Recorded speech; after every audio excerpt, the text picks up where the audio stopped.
we were able to see that like the number of people who installed the app who were even able to see one catalog, that number was 40%. Right? Which means 60% of the people who are just coming on the app were not even seeing that what you had to offer. A typical activation metric has two components to it. One is what is the core action that you want them to do, and second is the time frame that you want them to do it in. Activation metric that we looked at was first order placed within 9 days of installing the app. Why 9 days? Imagine Amazon, they are trying to sell like you will get save 3 rupees if you change non-return pricing. You're like, yeah, I don't want this.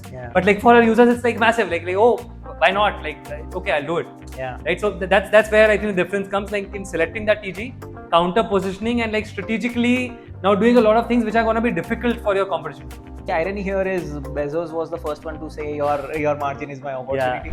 The following is a conversation with Ayush Baheti, ex-director of product at Meesho, about his journey scaling Meesho from 15,000 orders per day to 3.0 million orders per day. We talk about first understanding Meesho, what was social commerce, who were the user personas that Meesho was solving for, namely resellers, and how did it achieve PMF initially. Then we go into defining growth into three key parts: acquisition, activation, and retention. And we also talk about the structural levers identified to solve for growth.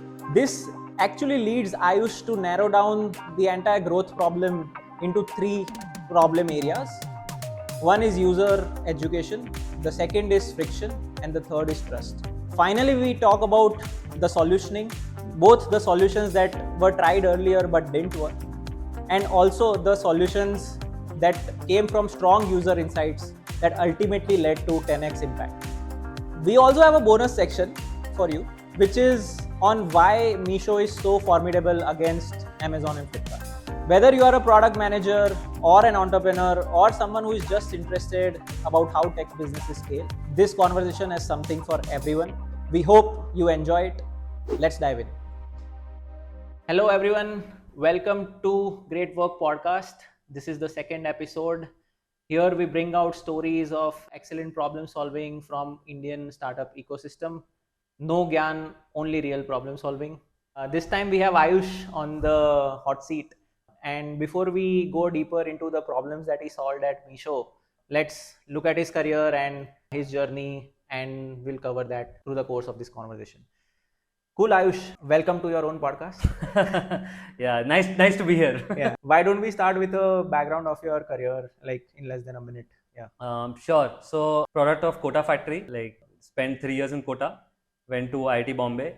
Did everything but academics over there. Loved the place. Learned a lot. Did not have a clue on what to do in life. So, took the first job that came out of college. Typical to most of us. That was analytics consulting. Did that for a couple of years. Realized that it's not as much fun, and always wanted to start something of my own. So did a startup in education called Laugh Guru. Like the key idea being teaching using humor to kids from grade 1 to grade 10.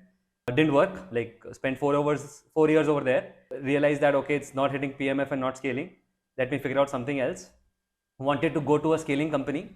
Like was very lucky and fortunate to have joined Meesho. So in Meesho I did primarily product in 3 different areas. First 1.5 years around the supplier side of things. Next 1.5 years on growth, which is primarily acquisition, activation.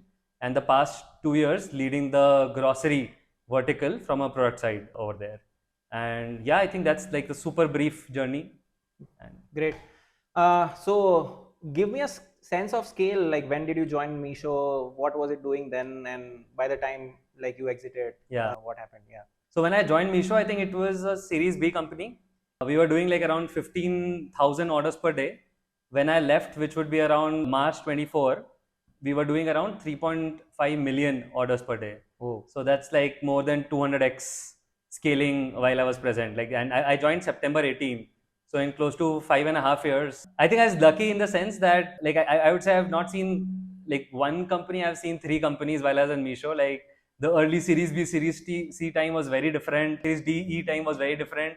And then in some sense currently, which was the pre-IPO time, was very different. So let's pick one of these 3 companies that you saw. Which work are you most proud of? So I think I'm proud of all the work that I've done, but the one that I'll pick up for like today's conversation is primarily my time around like when I was doing growth. And like just for defining growth a little more explicitly in this context, the idea of growth is how does the company grow? And while there are multiple angles to that, the ones that I focused on were primarily acquisition and activation, and that's what we're gonna like talk about. Got today. it. So can you define what does acquisition and activation mean? Maybe I'll just define like how in general a company needs to operate, and then like I'll contextualize these things. So growth ideally is three things. It's retention, like that's where like I think any company starts off. Again, like, the idea of retention is that you find some kind of a user, like a user segment or like some specific type of users, very specific, very niche. You solve like a really big problem for them, and that is how you have created the value. And if you have solved something for someone very clearly, that is how you retain people. Like, and that's what like retention is. So that's like anyone who is doing 0 to 1 like is effectively trying to like find out what is there. When we say PMF, it's effectively like, are you able to deliver some value to a specific set of users? That's retention. Sure. Once you have figured out retention, that you have something that you are able to solve for someone, then you try to scale it up. You're saying that, okay, I was able to do it for 100 people. Can I do it for 100 million people? Again, depending on the industry and the context. So that's like basically like how do you get more and more people inside your system is acquisition. And now that you have like got a lot of people, you are delivering value to them, aspect of value you are able to take from that overall value creation is monetization. Like, so if you are able to create like, maybe, I don't know, $100 value for them, maybe you can take some 20% cut from there. Again, it depends on like how do you monetize, right? So these three things are like primarily which any company needs. Now, where does activation come in? It's more about like, if you figured out that you are able to deliver some kind of value to this segment, and now a new person is coming in, they may or may not understand what is that like product all about. So it's activation is like kind of the bridge between any new person coming in and them experiencing what you have to offer. Like that's activation. I resonate with that like definition. Let's contextualize this in terms of e-commerce and like Meesho context. Like how do you define activation, acquisition there? Like is it on number of orders? Like person who has ordered once, twice? Like how did you come up with this metric in Meesho's context? Got it. So I think even before the activation context, probably I like to contextualize Meesho when I joined. So at Meesho at that point, like when I joined 2018, was in the world it was called doing social commerce. Like, but social commerce is also very broad. I would like just categorize is that we were trying to solve a very key problem for resellers. Okay. And let me define what resellers are. The easiest way to explain people is like all those Tupperware or Amway aunties that you would have seen in kitty parties. Like basically people who are selling within their network. Those are the ones that we call the resellers. Now, like imagine life of such a person pre-Meesho. So the way that they used to do is like there are two ways in which they could like effectively sell something. One was tie up with a brand. Again, like the examples that I gave, Tupperware. You pay some money to the brand, you get some inventory, you sell it, and like it's a full. You have to negotiate with the supplier. You have to like get the demand from your kitty parties, etc. Make the sales, earn some commission. Typical retail model, except instead of like multiple brand inventory, you have one brand. Kind of the old world. The other just to sort of clarify more. So tell me more about this user persona. Like where were these aunties based? Like is this mostly tier 1 metro India? Is this like how is the demography sort of structured, and also maybe give a sense of also what were they selling, just to contextualize this a bit more further. Correct. So this predates even me joining Meesho. It was primarily mostly homemakers, female homemakers, usually somewhere from the 25 to 45 kind of an age. These were usually very social people. Okay. Right? That was like almost kind of a prerequisite, because if you want to do social selling, you need to be a social person, like in some sense. In terms of the categories that they were selling, it was like very highly correlated with what they already knew. Usually the things were like, again, kitchen items, Tupperware being the example, fashion or beauty items, beauty being like Amway or Modi Care kind of things. Kitchen items and the beauty items were usually branded, but the fashion items were usually unbranded. And while I don't think I have a very clear understanding of pre-Meesho, how the split between these markets were, but like the simpler way to call it is like all the boutique fashion people, they were effectively resellers, a lot of them. While some of them might like get their tailors and actually do customizations, a lot of the other people were just getting ready-made items from certain sellers and selling them. And if I had to like make a guess, and it's just an educated guess, I would say around 60-70% of the people would be selling something in fashion, and 30% in everything else. That's approximately how I'd like look at it. And the way Meesho comes into this context is they come to Meesho and find the items to sell. Yeah, so I think just like going back a step, when resellers, like, and I'm talking about the fashion resellers primarily, like the branded one, they had like specific brand, they were almost like an agent of the brand. Now also you have on ground sales, but the unbranded one is where like I think Meesho solved a key problem. So think of it this way. Let's say if you are a reseller, currently if you have to figure out where do I get my supply. So either you go to your wholesaler or maybe 2 or 3 wholesalers, or you go outside your city, let's say to a Surat, which is like, at least in unbranded fashion in India, like the hub of fashion. So you either go there and you have to negotiate terms with the suppliers. You have to figure out the logistics. You have to figure out like payments with the suppliers, payments with the customers, and you have to like figure out like how much variety can I even get, like from these 2, 3, 4 people. Okay. So this was the lay of the land. And like again, this predates me joining Meesho, but like initially started as a hyper local fashion platform. They tried to build an app where a local shop wala person can send whatever new catalogs are coming to their customers on WhatsApp. This was a behavior I think which Vidit and Sanjeev observed, who were the founders of Meesho, that like WhatsApp selling is like huge. That's why they try to build something on it. But they realized that the shopkeepers are not really like using it as much. There was only one cohort of people who were using it really, really well, and that was primarily the resellers. And the way that the resellers were deriving value out of it was effectively all these shopkeepers who were trying to put the catalogs, they were able to, like the resellers suddenly saw that my supply was only X. Suddenly the supplies become 2x, 3x, 4x, 5x, 6x because I'm able to access way more catalogs. And then they suddenly started leveraging this.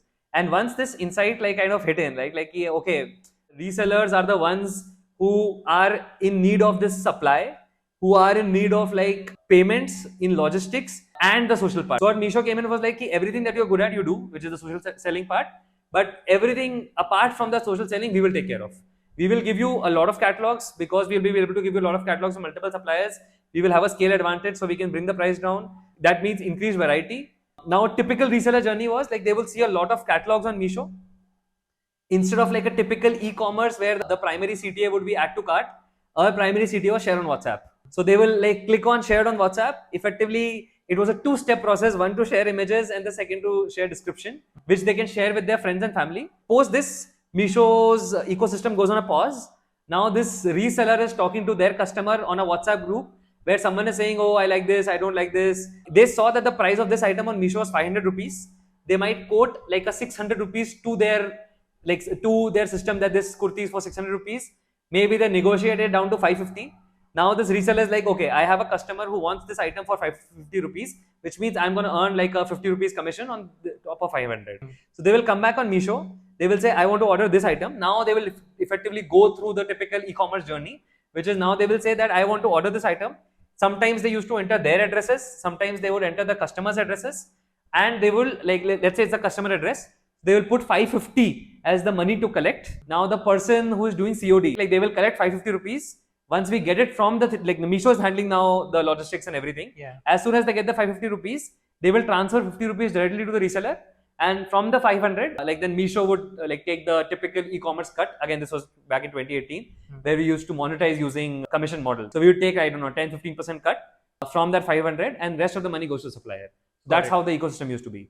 So let me summarize my understanding so far. Yeah. So basically, there is a reseller who is typically a female homemaker who has a great social circle, also has some items that she knows and can sell. Yeah. And she is coming to Meesho to find better diversity in catalog and also get some support in terms of all of these payments, logistics, etc. later, which happens after selling.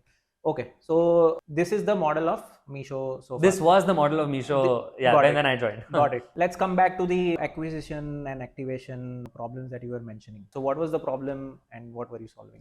The idea was like, how do we create resellers? That is what we are trying to solve as a problem, right? In terms of more acquisition and activation. Let me come to activation and like try to define it. As I said, like activation is the bridge. So now you can think about like most of our ads back then, like the way that we were primarily scaling. There were 2 channels, I would say, referral and performance marketing. Performance marketing, for people who don't know, is like Facebook, Google. Primarily, those were the ways in which we were trying to reach out. And our typical ad copy was start working from home, earn up to 15,000 per month, earn up to 25,000 per month, kind of a thing. And the way that we had defined activation was people who install the app and place at least 1 order. The idea was at least 1 order placed. A typical activation metric has 2 components to it. One is what is the core action that you want them to do, and second is a time frame that you want them to do it in.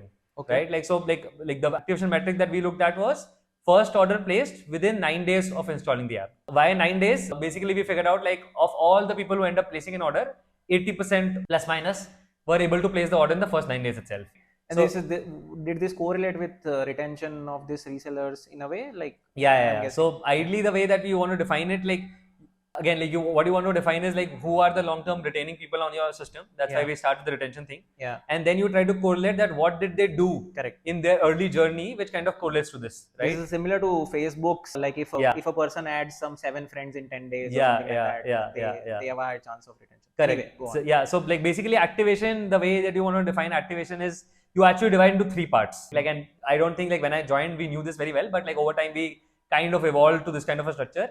There are 3 moments. There is something called the setup moment, there is the aha moment, and there is the habit moment. Maybe like just to qualify each one of them. I'll start with the habit moment. The habit moment is where you feel that now this person has made a habit of using your product for their day-to-day activities. Eventually for us it was like placed more than 4 orders within 60 days. Got it. This habit moment is correlated to your long-term retention. Then habit moment you want to correlate to the aha moment. Aha moment subjectively is basically the first time user was able to experience the value of your product, like whatever you are able to offer them. And this is what we had defined activation for a very long time, was first order placed in 9 days. And then like before that is the setup moment, which allows people to figure out like, have they been set up for success, in the sense like, and ideally when we talk about the Facebook thing, the Facebook was like the moment of like adding that 7 friends in 10 days was more a setup moment. Basically, are you set up for success so that you can experience that aha moment at some point of time quickly? Correct. And yeah, for us, I don't think we ever like were very successful in defining a great setup moment, because in the e-commerce setup, while I think we had like made some attempts, eventually it kind of came down to like interested in at least 10 products which they liked. So if you are like effectively, if we were able to showcase you 10 products which were actually of interest to you in your initial journey, that will allow you to like move to order actually purchasing an order. Yeah, I mean in commerce, like browsing is the first step. Like so browsing will then lead to order. So we could have decided either like number of catalogs viewed, impressions, or like number of catalogs which they at least visited the product display page or the product details page, which is what we decided. Like that is a clearer show of intent compared to just browsing, because browsing you can do and like oh, there's nothing which is of interest to me. But like when you are explicitly clicking up like a product and seeing the details of that, that is at least a much higher indication of your intent, which means that we were at least able to serve you something which was matching your intent. So yeah, that's kind of broadly how we define. But I would say that in the initial part of like when I had like just like joined activation, we simply had one activation which was the aha moment, and that's what we are trying to optimize, right? Like, and that number was first order placed in 9 days. What was the metric at that point? Like if you remember, and like what was your goal there? The number was like somewhere around, it was sub 5%. 5% of like what? Yeah, so for all the people who installed the app, let's say in a given week, if you give 9 days to each of those individuals, rolling basis, and the denominator is installs. Correct. So like you can installs in a week is the denominator, and the numerator is number of success people who at least placed one order. Got it. Like, and that was like how it was defined. So that was less than 5%. Less than 5%, and like that was a very bad number. Anything above 15% is decent. Anything about 25% is insane. Like that's like probably something that we can look at it. And 5%, actually that number used to be a little higher before I joined. It was like around 8 to 9%. But yeah, like when I joined, it was like close to 5%, which had to do with like a completely different non-activation led problem, which is monetization, right? And that's why, like I said, like all 3 things in growth are correlated. Yeah. So like what had happened like a few months back was like, instead of like a 10-15% commission that we were charging, we had almost 1.6x commission that we were taking from suppliers. Okay. And because of that, the price on the platform went very clearly up. Yeah. So that means like that initial aha moment for a lot of people, like when I said aha moment earlier, it was like very objectively defined, but the subjective aspect of it was like, as a reseller, if you have to sell something to someone, like, so you have to first see ki, is this product rightly priced, so that even if I add my commission on top of it, is it gonna matter? Typical TG who was acting as resellers were homemakers. These were usually homemakers who, typical income group I would say is like someone who had a monthly income of less than 50,000. Monthly household income. Okay. Usually for most of these households, female labor participation was very low. Okay. Like, so I would say somewhere in the 50K, like less than 50K is like what we were doing. And in a lot of these households, like the females would not get any support from their in-laws in terms of financial inputs. Like even if they wanted to start a business, there was no system. That's why like the value prop that was hitting them was like, you can sit at home, ghar baithe ho, you can sell and earn money. The way it like panned out is like so many people were able to we were able to empower people to create their own identity as not just like is ghar ki bahu, but like it was more like he is shop ki owner. And that was like something that like a lot of resellers like came to us and they were like very, very excited when they talk to us about. Yeah, I think that was like the context. And like coming back, so like, because we had increased that supplier prices to 1.6x, when the initial resellers they came on the platform, they're like, this is very expensive, right? Like, and when they found it very expensive, they were like, it's probably difficult for me to sell to anyone, and that is what had like reduced our activation rate drastically. Start from sub 5%. Yeah. Okay, how do you see the next steps? Like, how do you see Yeah. the roadmap, and where do you want to go? Okay, so maybe I'll just contextualize. So this was like February 2020. So I remember like when I joined, this was in the era where spending money to get users was not frowned upon as it is now. So the idea was just like we'll figure out ways to give discounts in multiple different ways, and every day we will just like launch a little more random experiments, effectively like trying to leverage discounting, saying that we'll give discount on first order, which was around like 30% ish. Then we said we'll give it on first, third, fifth, seventh, but it was not, I would say, structural problem solving. A lot of band-aids, but no. Now, for good or for bad, COVID happened, Yeah. which meant like for some time everything just stopped. At least from an activation viewpoint, it was a great thing, because now we were able to like take a pause, and because we did not have any daily goals to hit, we were able to effectively deep dive into the problem and try to understand like what is happening. Now you can think about the entire journey in continuation. In the acquisition, which is usually Facebook, we are telling them work from home, earn money. Which, if you even think about now, is associated with all kind of frauds. Spam. Not just spam, frauds. If you even know right now, there's a WhatsApp spam ongoing, like pictures, get money, like that's like associated with fraud. So we were effectively in the extremely low trust zone, and now the users that we are also targeting were low trust in general. Like, so a persona who has very low trust combined with the messaging which is also low trust, which was like what we had kind of set up for ourselves. But that was effectively the value prop. Like, it's not as if we were lying. Maybe actually before going to the problem itself, the way that we structured it was, we looked at like what people are doing pre-joining, which is this acquisition, what is the messaging there. Then we looked at, out of all the people who are joining, what is their initial stages. Then we looked at like their 0 to 1 order journey, and broadly 1+, but 1+ was not a focus area. So this is how like in very journey wise we divided. Then we looked at like a few different areas to understand where things could be going wrong. The best and the most obvious was looking at the funnel itself, which was inside the app. But apart from that, we also looked at new user customer care tickets. What were the kind of questions that people are asking? What's your age? Like when we were in the early phases, but as soon as COVID hit, we were able to take a pause. What we effectively realized was, like, with all these steps and systems that we had put in place, because it was like very organic and built on top and not first principally thought, we realized that the key problems that we were solving was insane amount of friction. And like when I say insane amount of friction, just from this funnel analysis, we were able to see that like the number of people who installed the app, who were even able to see one catalog, that number was 40%, right? Which means 60% of the people who were just coming on the app were not even seeing that what you had to offer, right? Like, so that was like one big problem. The second big problem was reselling as a concept, because even when I had to teach or talk about it to you, who would probably like a well-versed person in the Indian ecosystem, now try to explain it to like a tier 2 female who is not very tech savvy, and we are trying to teach it to them. So it was very difficult. And all we had was like this one video in the middle, and if you skip that video, there is like no way, like you're just like lost suddenly. And a lot of people would obviously skip the video. Like, so that was like 2. So like there was no real education. 3 was obviously trust. It was a huge problem that like we were kind of going through. As you mentioned earlier, there is also a base effect problem which is happening on your acquisition channels, basically on Facebook, etc., which is, I would put it as a positioning problem. Like, you are also not exactly getting the right users, or you are not, I mean, the percentage of the right or like high I think the users that we were getting were definitely right, but like this messaging itself, we were not able to get great CTRs. Our funnel, like the users that we were getting were not wrong, because eventually the messaging was right, and like the ones who could understand it in spite of all the frictions that we had thrown for them, the ones who got it were definitely the right users. Got it. So yeah, I think like this kind of sets up like all the problems that we had in mind. One thing that I also want to like maybe like we were talking about the metric, I want to like probably highlight this once again, is I think there is no metric is a right metric, right? Like the reason that why we had metric was just to understand what is happening on ground, like what's actually like the users going through, and like just to understand that, like, because we can't speak to tens of thousands of people every day, we need some kind of proxy that like, okay, this is probably what's happening on ground. This is also something that I've seen a lot of like new PMs kind of struggle with, because they would try to go data first instead of having like a user viewpoint and then trying to understand, is this viewpoint valid or not, and then try to tying it back to the metric that kind of comes over there, right? Correct. Like, so this is like a very common fallacy. Yeah, data has to bring out user observations like better. Correct. So data is a proxy for what the users are doing. The other reason why this proxy is also helpful is, let's say if you try to make a change, like in your product, in your operations, in your whatever, if this proxy number moves, that means you have tried to create like some change on the ground. For example, I said like placing an order in the 9th day. Does that mean like anyone who has placed order on the 10th day is a useless person to us? No, like, not really, right? Like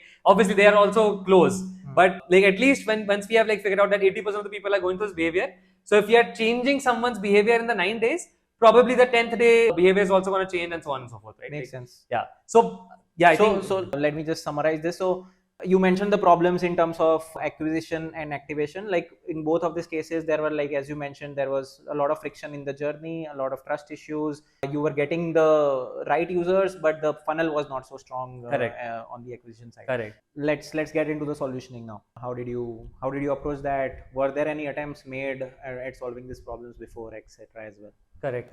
So maybe let me just summarize all the problems that I talked about, right? Yeah. One was education, which is like what does reselling mean in the first place. Second was trust, both outside the platform, which is like that work from home kind of a thing, and even inside the platform, that people would not trust that this product will actually come to my place. Third was all the friction that we had. I would say very broadly, these were the three things. I think there were a lot of attempts made primarily on the education front. For example, we had this thing called MBA, which was Meesho Business Academy, where like we had a full team of around 7-8 people who are producing content, and they were trying to teach like how to become a like better reseller. It didn't really work. We also had this thing called a mentorship program, where like an old reseller can kind of teach a new reseller, but it was very difficult to scale that also. We also had like, instead we saw that MBA is like more static content, maybe a cohort based course will work. So we had like another cohort based course that you will join every Monday, we'll have a new session. Also did not work.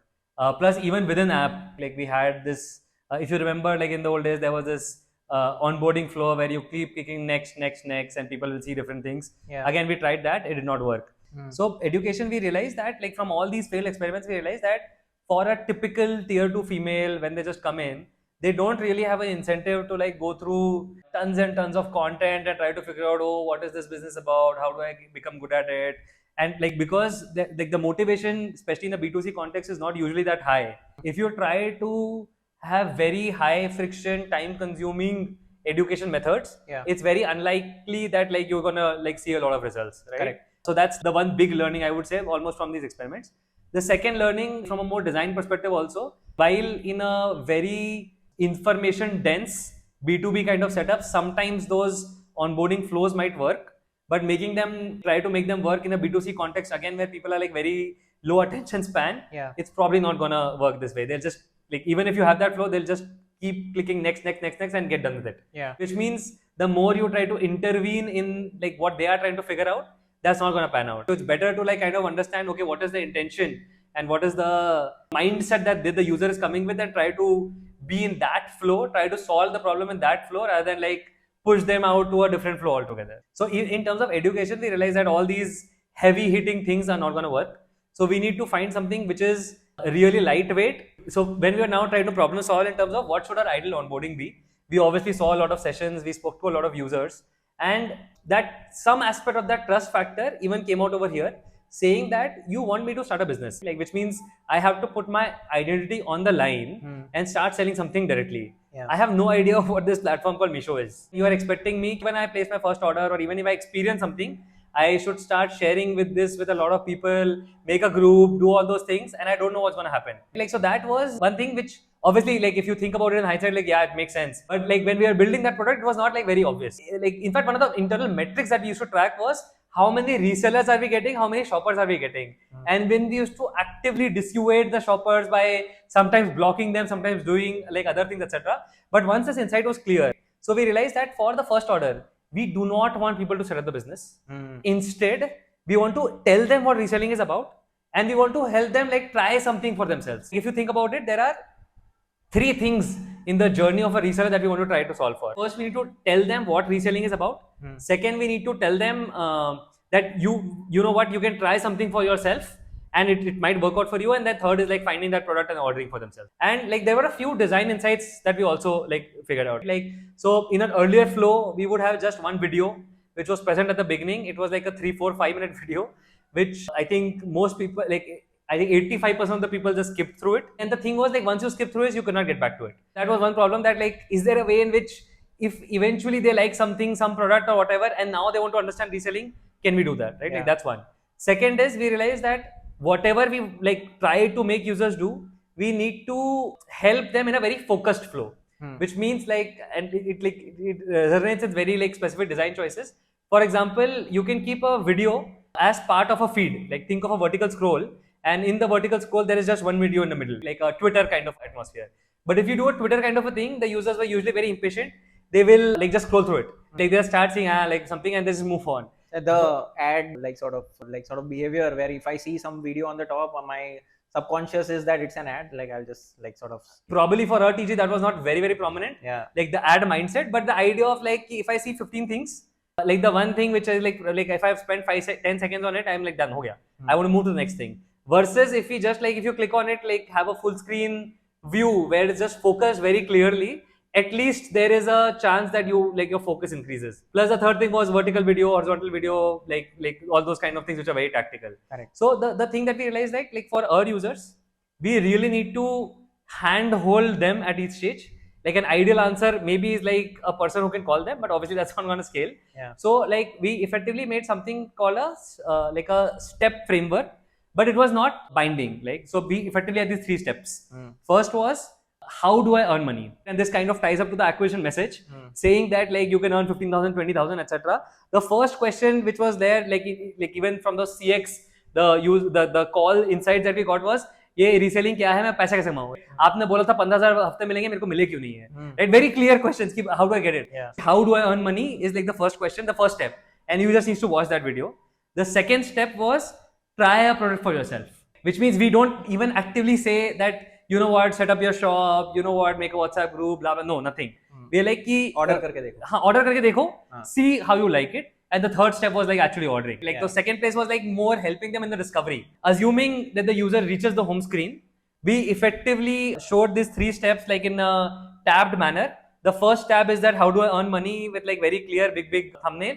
And like, as soon as you click on it, like it was like a 45-second video-ish. As soon as you saw the video, you could now move to the second step, which is like going down and browsing the products. That said, like referring back to my old insight that you don't want to be a blocker, which meant that even if they did not want to watch the video, if they would just scroll down, all the products are visible to them.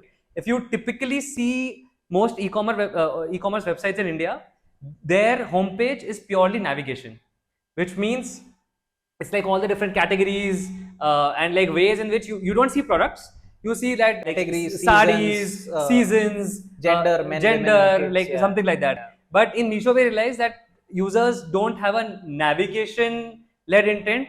It was primarily a discovery-led intent. And this was again before even I had like taken over. So I would say after the first 4 or 5 widgets, as we used to call them, we just had a feed of products, which meant like the users would look at this video like, I don't care, I want to see what the platform is all about. So they can just scroll down and start looking at that product. And when they look at the product, obviously they are not just looking at the product, they're looking at the product, the price, maybe like a few other attributes which kind of can get them excited. Saying, oh, this place does look like it has like good products which are relevant for me, which means it will be relevant for my society people as well. Correct. Now it kind of makes sense for me to like try and even set up a business.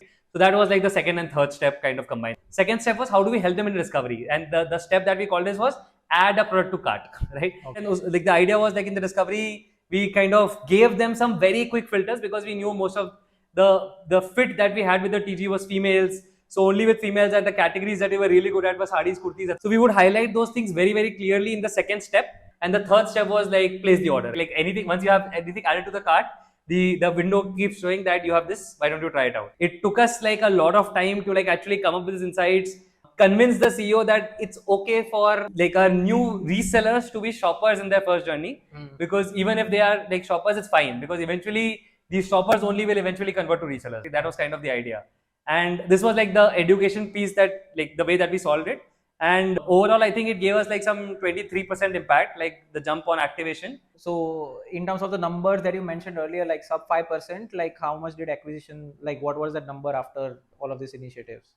So I think like there were a lot of macro things also going on. So instead of like, I'll eventually reach that number, like where we led, like I think it was somewhere we were able to reach an overall number of 18 to 20%. But I don't think that like everything that we did, like product can take the credit for that. That's why I was talking about relative, because we always did A/B testing. We were getting a lot of tailwinds from these pricing experiments that we were also doing. But the relative A/B testing delta was around 23%. You had A/B tested all the solutions that you were mentioning, like the widgets that you mentioned, the 1, 2, 3, the step framework. So this was released in one go.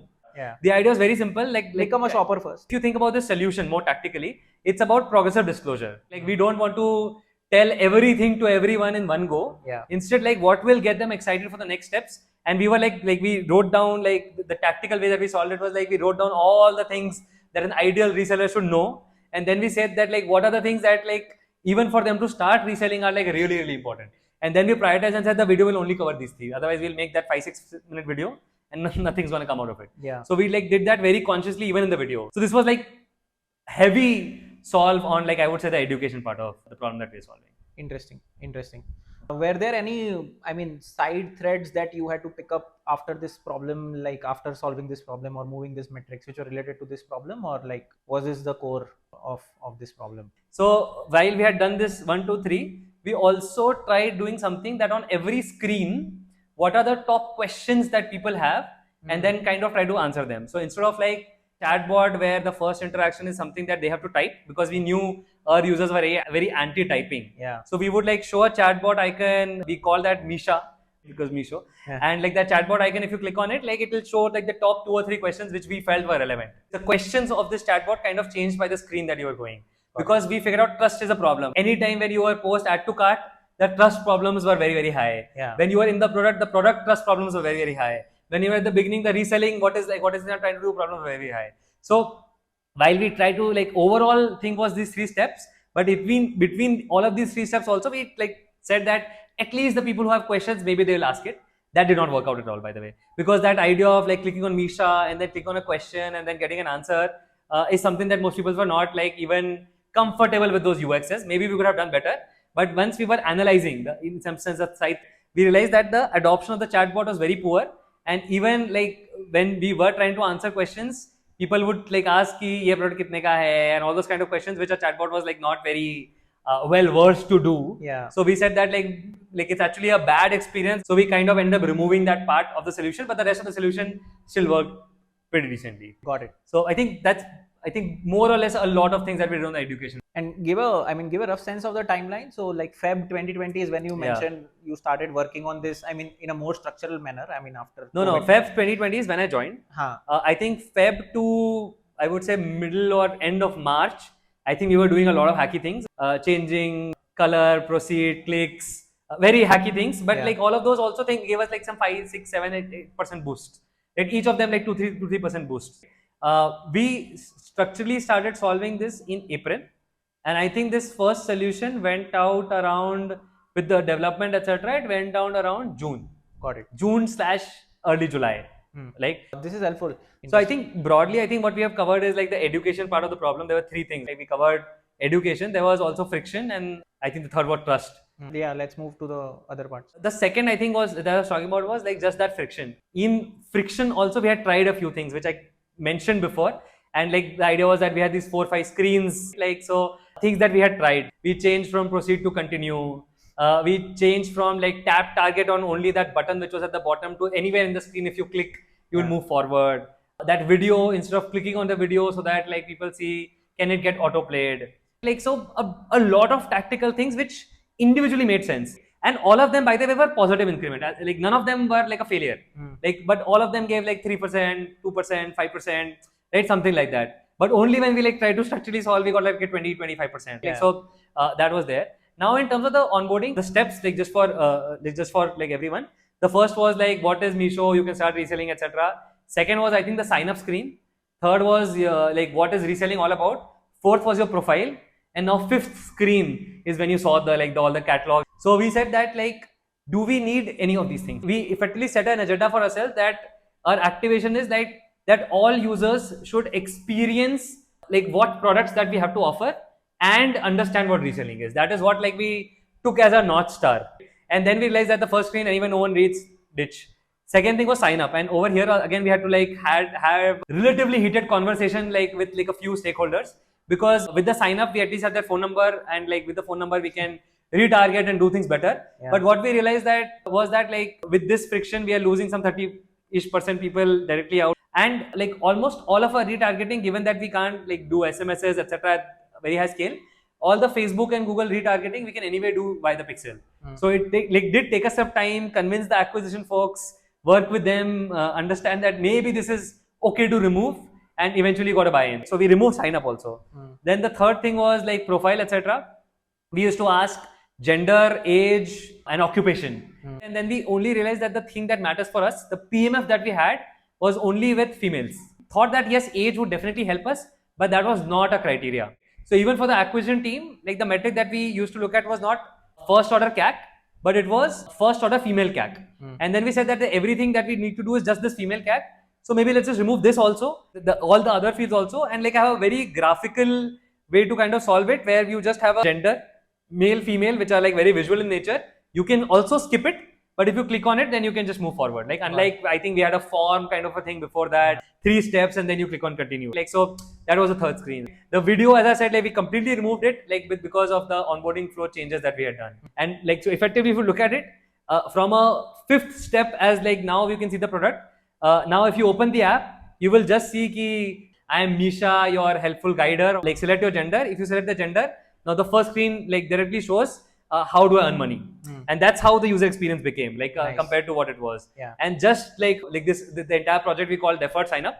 This again was like a 20% delta over and above like the onboarding delta that we were able to get. Got it. So like in this, because the onboarding changes, all the funnel changes, technically it was a bit complex because we had to now like have anonymous user IDs and everything, which was not there, rarely there in the system. So basically, time to aha moment, and like let's say a micro aha moment is them getting to know first how to earn money. Correct. That is improved significantly. With this. And like we were able to see like now the drop off on that like first screen, which was 60%, came down to 3%, but 97% were at least able to scroll, and like out of 97%, I think 85% were able to scroll a little bit and see products, right? Yeah. Which I would still say like was a significant delta. Yeah, it's 2x. 40% to 85%. Yeah.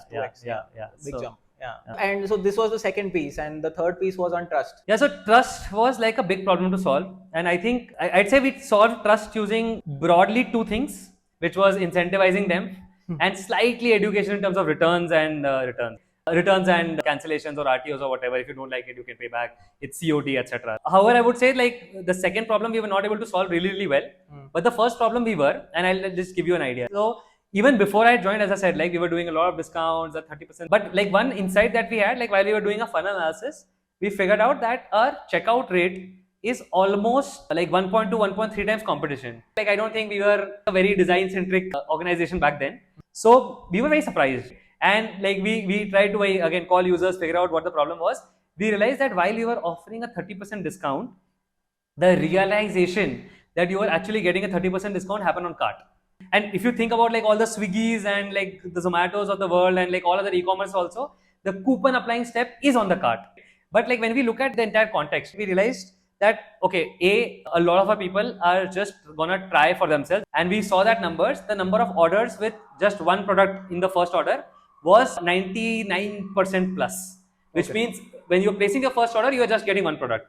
So what we figured out was that while we were giving a discount, the comprehension of the discount was super poor. And this was like something that we did like as almost a 1 week experiment. We said that instead of showing the full price, let's say 500 rupees on the homepage, and then people adding it, like we just had one big banner, 30% discount on the first order or something. And then eventually when they reach the cars, they realize that okay, 500, I'm getting it for 350. So what we said was that every product, we will show the discounted price only. And the discount usually is 30% off up to X. If you try to add 2 products, we would like ruin the experience of those 1%. But for those 99%, we knew that is gonna like be crazy. And this we were able to launch in like less than 1 week, which was like every product, we would like instead of the 500 and then discounting it later, we would show 350 at the very beginning. And did you also show the 500 price like slash? Below that, we would show that this is first order discount applied, and like it was cut as 500 and shown. So all the design things we did, but at the same time, like the user insight for us was very clear. You did not read. So even when we were designing it, we knew that maybe like for those 1%, we have kind of tried to solve it the way, Yeah. But assuming that the entirety of the 1% will actually read it and actually understand it, it's not going to happen. Correct. That said, like for the 99%, it was anyway like a much better experience. So we did this. This was like less than a week or like 10 days at best, and we saw some 14% bump just by like this user insight, and that allowed people to have like, oh my god, like this sari at this price seems too good to be true. As you say this, I'm just seeing the cumulative effect of this entire funnel, where basically there was earlier most people are not seeing the products. Now they are seeing the products. They are also seeing the discounted price along the products. So the multiplier effect is very high. Maybe a little bit Gyan. The reason I also mentioned that relatively 23%, relative 20%, relative whatever, it's effectively it's a compounding effect. Like 1.3 into 1.2 into 1.25. And that's what like in general product is supposed to do. Like compounding problem solving, which is structured in nature. So this was like in some sense like on one aspect of the trust. The other aspect of the trust which we like try to solve more after the first order was as soon as your first order was placed, we then put a widget like on the home screen after the order was delivered, that how was your first order experience. And if you did not like it, if they gave like anything but a 5-star, we said that you know what, you can actually return it also free of charge. They'll come to you and pick it up. So this was done much later. I think like these 3 projects that I'm talking about, these are all in the 2020 from February to I would say September, October time frame. The other thing to solve trust, which we did not do with this time frame, but we eventually ended up doing was like, can we showcase the catalogs to the right people, right? And that's a like very big problem statement. It's sort of a personalization. Personalization using machine learning is probably the end state of where we wanted to reach. But obviously we were like early in that journey. So just to figure out like, okay, you are a female, we know that you are probably from this location basis your IP. And so like people who are acting like you have seen these kind of products previously, the products that you have clicked on. Can we take a model and kind of just like from your next session or at some point of time start showing you those things? Can we even like take explicit information from you and like start showing the products? So I think all those problems we did not solve very, very well at that point of time. But eventually like that was like one thread that was also very, very critical. Like and in this right products, the rest of the platform, we can show them all the untested products also. But for new users, you may only want to show like tried and tested products so that their first order experience is right. Like so all these kind of things like were more structural in nature, which we eventually like ended up working on. Again, each of them were like 20-25%. At least data science models like were huge. Like they did not give us a very good first order uplift because the data and like we did not have a TikTok like real time capability. As far as I know, even now it's like a difficult thing to achieve. But at least like over time in the second, third session, second, third orders, we were able to see like 15-20% increment just by these data science models. Another way in which you like kind of look at activations, not just like these horizontal things, but like can you show the right catalog to the right person? I think you touched upon this briefly. Like, is social proof also a part of this? Like basically like, or maybe even hyperlocal social proof, like in your region, in Indore, this many people are, or I see Shopify widgets who do this. I mean, I don't know if that was something that you also tried. Or... Yeah, we did think about trying that solution, but at least like basis our understanding of the users, this would have been one of those incremental things. And we had tried trust with testimonials. The thing was all these micro optimizations, we didn't see them work as well because just like people around me buying was not that big an incentive compared to like what a typical product, like because they don't care about like overall platform usually. They're like, ye product mujhe acha lag raha hai, and like first they have to like a product. So after they like a product, they don't necessarily care about as much ki what other people around me are saying, but more about ye product sahi aayega nahi. So is it like a platform thing, is it a product thing? And the product thing was like way more higher in their zone of, is this the right product for me? Rather than like, is this the right platform for me? Platform obviously has a role to play, and we did try to solve old solutions. On the home screen, we had all those testimonials, etc. Didn't really create much of impact. That's why we like kind of didn't work on that idea a lot. Okay, so we have gotten a rough sense of how you solved all these 3 problems: education, trust, and friction. Anything that you think you have not covered in this problem space? Yeah, so I think like as I said, growth is also acquisition and the messaging. Like so while we were doing this problem solving on activation, in some sense this idea of resellers are shoppers first. We knew that like our messaging at that primary source of acquisition was Facebook, and Facebook also we were doing image campaigns, and the images were like on 15,000, as I said, like 15,000 from home. So we realized that like even in the acquisition, we know that resellers are shoppers first. So why don't we kind of try to see if this shopping instinct of resellers is something that we can kind of leverage even in acquisition? How does it translate? The way that we experimented again super quickly was one of the images that we did was we took 3 or 4 of our top selling products. We figured out like post discount what the prices are gonna look like, and like whatever those catalog products was, we put them on the Facebook ad image. Okay. So think of these like 3 models standing with a kurti 500 rupees, 300 rupees, 400 rupees or something like that. We still said that sell these products and earn from home up to 50,000. But the key image became these products with their prices, and then the secondary image became this entire idea of like you can also earn from home. And like with this experiment, and I think the CTRs and like the hit rate was almost 40% better. Okay. Right? We were not even trying to solve acquisition. Like it's performance marketing. Usually it was slightly different a team, and we are trying to work with them. But like once this user insight was figured, we kind of went back to acquisition and said like I think we should try this out, and that like kind of led to like this insane idea. But then we also realized that Facebook has this style of ads called DPA, which is like display product ad. It's like basically you can upload your products on Facebook, and Facebook will show a feed of those products basis like how like your interaction on the platform has been. Is this more oriented towards commerce specifically? It is more oriented towards commerce. So we kind of flipped the script from you know what, earn money and this is the product that you have to sell, to you know what, these are the products that you can try, and like now you can also earn money from here. Got it. And again, like when we switched to DPA, our CACs were again like I think I don't remember the exact numbers, but the initial numbers were like some 40-50% lower. Obviously it's stabilized at 20-30% lower. Very crazy user insight, which is very, as I said, small user insight, but that led to like crazy changes both in the type of ads that we were running and the obviously cost impact that it kind of bought us. Interesting. So super. So lot of 40%, 30%, etc. And like I think the multiplier effect, as we talked about, has been solid. Yeah. I'm sure this contributed a lot to, I mean, Meesho's overall growth as well.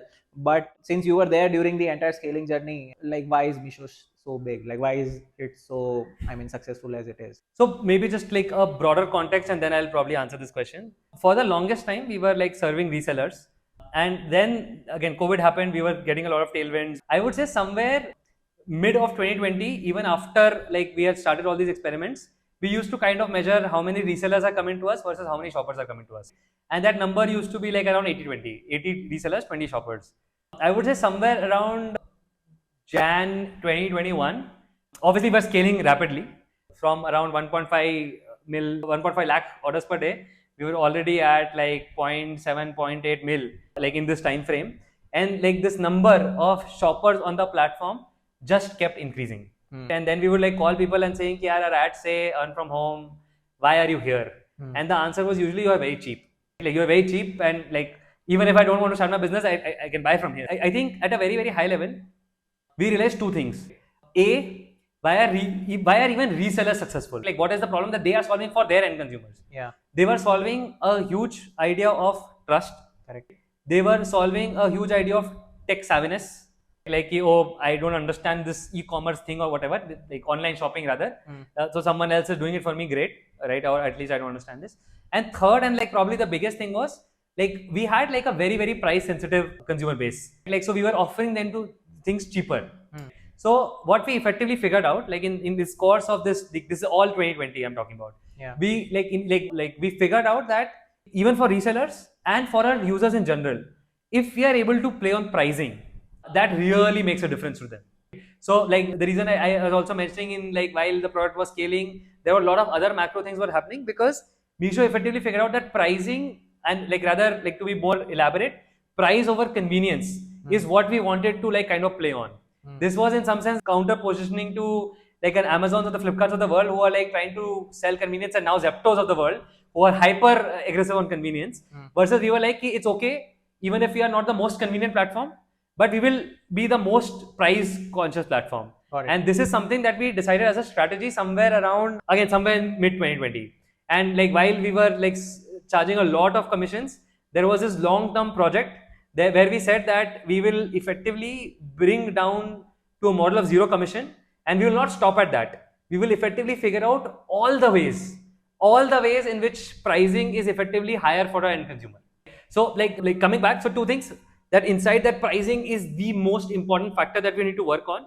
And how did we go down over there? And the second was all the COVID tailwinds, like because the problems that the reseller was solving for the consumers, it was like slightly going away. Trust, because a lot of online platforms were coming, and because of COVID, people had to use online platforms. So the macro trends were against the idea of reselling. The third thing was curation to a certain degree, that this person is a fashion expert, they'll curate for me. But am I as a price conscious customer, am I going to pay them a lot of extra money for this? Probably not. So we realized that the macros are against us, and if we continue only scaling on the reseller model, it's not going to work. Anyway, the people who are coming on the platform were like becoming shoppers. So we wholeheartedly, with a lot of heavy hearts, like kind of adopted to that idea that maybe we have to, like, the macros are against us and we have to like move in the direction of what system needs to be. We moved to like a full B2C model. Like that happened somewhere around 2021. Got it. So just this idea of like moving B2C, and then this entire idea of how do we go double down on pricing. So pricing, like we effectively what we did, and this was very first principle done by not a lot of by me, but like a lot of my like teammates, like who were around, like mostly in business teams, etc.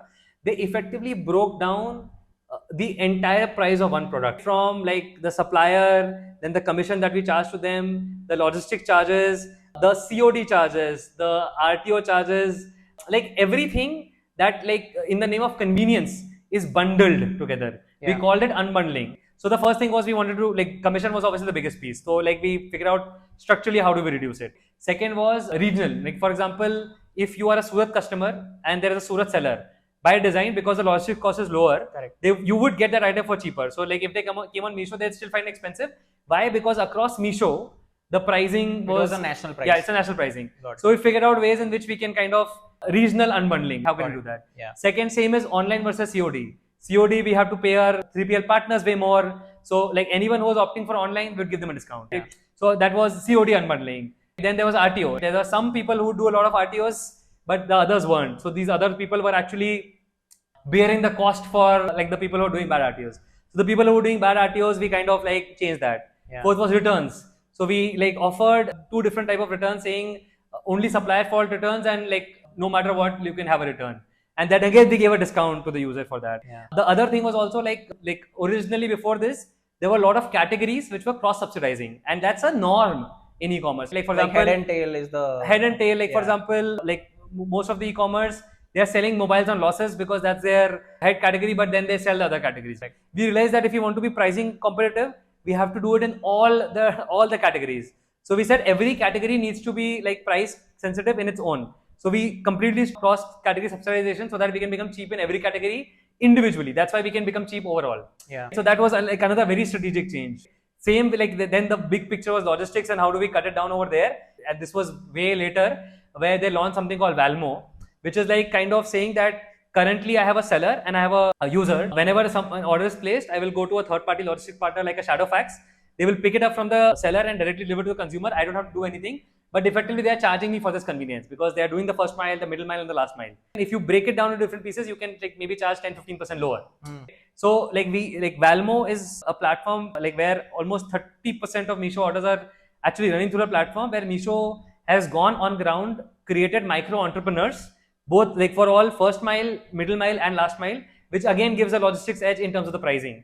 Decentralizing logistics in a way. Yeah, like unbundling logistics also, like you can call it unbundling. If I summarize all these things, why Meesho has been successful, because they like realize this idea of that we become this price over convenience platform, which will be very difficult for a Flipkart or an Amazon to do, because they have set up these warehouses, they have the systems, they want to serve people who are looking for convenience. Meesho is like, okay, it's okay for us to not serve the convenience first users, but only the price sensitive users. And that's where like we are being able to like be very strategic about it and break it down, which is very difficult for like an Amazon and Flipkart. Imagine Amazon, they are trying to sell like you will get save 3 rupees if you change non-return pricing. You're like, yeah, I don't want this. But like for our users, it's like massive. Like oh, why not? Like it's okay, I'll do it. Right. So that's where I think the difference comes, like in selecting that TG, counter positioning, and like strategically now doing a lot of things which are going to be difficult for your competition to do. The irony here is Bezos was the first one to say your margin is my opportunity. And applying that in an Indian tier 2 user context, I think in such a fundamentally first principled way of looking at it, like price is the only thing that matters. So it's amazing. Super. I think this has been a great conversation. I hope you guys also liked it and enjoyed it as much as I did. So until we are back again, it is adios from the Great Work podcast. Keep doing great work.